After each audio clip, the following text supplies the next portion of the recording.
This is Tell Me Your Story, New Paradigms for a New World. I'm Richard Dugan, and I thank you so much for staying with us as we are talking with Tina Malia and GuruGanesha Singh. I want to ask the two of you, as we've been in this process of transition, I know that you're both familiar with a lot of the writings, the ancient wisdom teachings, regardless of what the tradition is, that we are in this time hurtling, I like to say, hurtling headlong into a very uncertain future. And I don't necessarily mean in terms of we take a look at our history and our past as human beings and what we've been doing to one another, but just in terms of the universal transition that they say we're going through.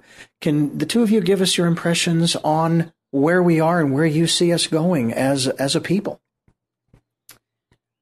Well,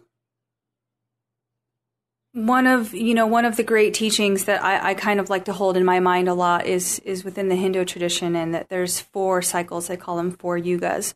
And the one that we're in right now is called the Kali Yuga. And it's really, you can, if you looked at it, let's say even like the cycles of the moon, it's basically the cycle of light and dark, So the Kali Yuga, and I can't remember, I apologize, I don't have my exact facts straight, but it's a long time, it's like 100,000 years or something per yuga. So according to those traditions, we're at the end of the Kali Yuga, which is the dark cycle, where there's the least light. And we're entering now into the Satya Yuga, which is the time of truth and of trust. So, of course, I love to believe that that's true. and it actually is very comforting in moments, when you see what's going on in the world and you can just take a step back and be like, okay, this is just the Kali Yuga. It's crazy right now, but we're, if these traditions, if these ancient writings and traditions are correct, then naturally, just by the flow of the universe, just by the flow of creation, we are going to enter into this next cycle of the Satya Yuga. So that's kind of how I like to look at things. Well, it's, in the late 60s, they started singing about it's the dawning of the age of Aquarius. So we've been in this cusp period between the Kali Yuga and the age of Aquarius, or Satya Yuga. And a number of great teachers have said that the Aquarian age officially begins 11/11/11, November 11th, 2011. In fact, there's huge celebrations being planned in India, where people are coming from all over the world to come and celebrate the actual official beginning of the age of Aquarius. And the belief is, and I deeply believe this, that in the age of Aquarius, it's the age where consciousness rules, and that people of consciousness naturally move into positions of leadership by consciousness. I mean, people who see God in all, and people who look around and they see that we're all divine, and people who are human and have an ego and have feelings of separateness and everything, but they subjugate their ego to serve the higher consciousness, so that the mindset is, "Thy will be done. Will what I'm doing serve the greater good, not just my individual good?" And so it is like Tina said, that it's very comforting. If you have that belief, it's very comforting to feel like the whole planet and all 7 billion of us are kind of moving into that age. And whether it's true or not, maybe if enough of us believe it, it'll happen. Well, they do say we do create our own realities. That's right. When you're on stage performing, or maybe even in studio recording, do you get into, the only word I can think of at the moment is the zone, as it were? It's like you talked about it being the highest high that you could ever get. Both of you have spoken of that. Is that the feeling that you have when you're performing, when you have this music that's emanating from you? In your case, it's coming from your voice. And by the way, do you sing? Yeah. You do? Yeah, okay. I sing. But my deepest expression of my soul is through my guitar. but I use my voice as part of it. I mean, especially on some of the material that I've written, I sing. But I've invited Tina in to take a major vocal role in all of my songs too, because her voice is such an amazing instrument. But so I sing through my guitar, maybe even more than through my voice. And you get into that space, that zone, that I call it the flow. The flow. Okay. It's where the intellect shuts down. But it's like I used to be kind of a jammer, and so there's a difference between just going into this state where you're just kind of by yourself and you're in it, but maybe not anybody else is in it, and maybe the audience isn't in it. And Tina's been really helping me to get into this space where I'm fully connected to the other band members and the audience, and can still get into that flow, So that's I think very Aquarian. How about you, the flow? Definitely. I mean, music is such a natural part of what I do, but I actually have to say that it's something that I have to do consciously, particularly when performing, because just like anything else, you can be driving a car and, thinking about what you're going to eat for lunch, or you can be driving a car and thinking about whatever you want to, and so for me, music is the same way. I can be on stage and I can be singing and I can be thinking about this or that, or I can be consciously choosing to focus on the lyrics that I'm singing, the mantras that I'm singing, and that's really, after years and years of performing, that's the space that I'm in more and more and more and more, regardless of what's going on in my life. The second I hit that stage, I'm really there for my audience. I mean, I am there for them, and I want them to get every drop of that expression, of that feeling that I have experienced with each of those songs while either writing them or learning them. I want them to feel that same experience. So I consciously focus myself to go back into that and emanate that, really. And of course, by doing that, I once again get to experience that. I mean, that's why we're tour junkies, is because it's not only do we get to experience that ourselves night after night after night, that elation, but we also get to, hopefully, if it's a good night, at least have one other person touch that with us. And there's just really nothing greater than to watch another person's soul light up. Really, there's just there's no greater gift as far as I'm concerned. And then it becomes a co-formance instead of a performance. Okay.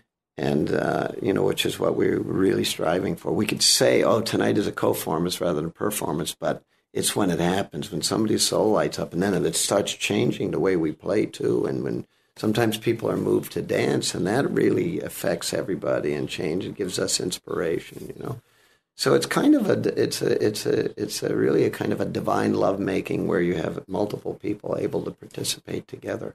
Mm. Let me ask you before we wrap up the program, what do you want to achieve with your music? I'll put it in, because you've shared what you achieve in an audience situation, but in the grand scheme of things, in the big picture, what is it that you'd like to achieve with the music that you create? Well, it's really easy as a musician, particularly as a musician in the United States, to have grandiose visions of fame and fortune. It's right there. But for me personally, and I know this might sound a little cheesy, but it's absolutely true. I mean, I'm an Aquarius for starters. And what that means to me is that I am just so present. I am so wherever I'm at, any city I'm at, with whoever I'm with. I mean, I am just so right there. And this question is very closely linked to what I just said before, and I really mean it when I say that if one person after our show is lit up by what I do, or one person emails me and says, I recently got an email of a woman who said she was just about to commit suicide. She'd given everything away. She had given up her house. She was doing it very methodically. And then someone gave her one of my albums, and she listened to that over and over again, and that led her to decide to give it one more try and stay here on the planet. I mean, that to me is greater than any fame or fortune that I could ever have. Mm-hmm. So as far as my grandiose plans, all I can say is I'm here in service. I love what I do. And my grandiose plan is just to sing and sing and sing and sing and sing and sing as much as I can. And whatever ears that hits, whatever heart that hits, that's what I want to do. That's what I want to do for as long as I possibly can. And as far as what that means in the big scheme, well, that's not for me to decide. There's a greater plan out there, and I'm just going to try to listen and be present every step of the way. And finally, who is Tina Malia?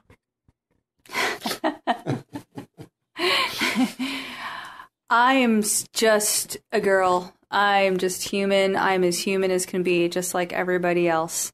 And that's what I want to convey over and over again, is just I'm just like you. I'm eat and sleep, and I get moody, and I'm like new shoes, and I also love.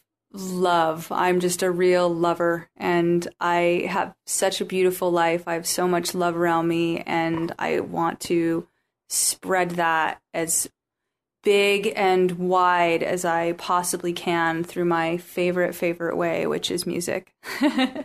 And who is GuruGanesha Singh? Well, like I just said, more and more, the older I get, more my prayers have been reduced down to one, which is, thy will be done, thy will be done. And what that means to me is that I believe each of us has kind of a divine self. And so I've been really trying to surrender more and more every day to be whatever that divine self wants me to be. And to spend more and more time getting in touch with that voice, because, I have like everybody else, I have a committee up here, about 17, 18 different voices. That few. Yeah, that few. Yeah. Oh, you have one too, huh? And, more and more my spiritual practice has evolved to where my focus is on really trying to, make dial in that, highest voice, so that I can really hear it. It's constantly broadcasting wisdom and guidance. And the more I attune myself to that channel, that frequency, the better everything becomes. That's what guided me to work with Tina. I mean, 3 or 4 mornings in a row, I was praying, and Tina literally just came into my consciousness, and I was praying about, okay, now that my other musical partner is reducing the amount of music and or amount of touring that she's doing, what should I do next? And so I feel that this is a manifestation of that prayer. Well, I want to thank the two of you for manifesting and sharing with us your time, and I know you're getting ready to begin your concert this evening. And it's just a great pleasure to have spent this time with you. Likewise. Thank you all so much. And Tina Malia and GuruGanesha Singh, thank you again. Thank you so much. And, you asked us great questions. We're very grateful. Well, thank you. I'm Richard Dugan for Tell Me Your Story, New Paradigms for a New World, giving you choices and knowledge of those choices to help make your dreams come true. Until next Saturday, love to all.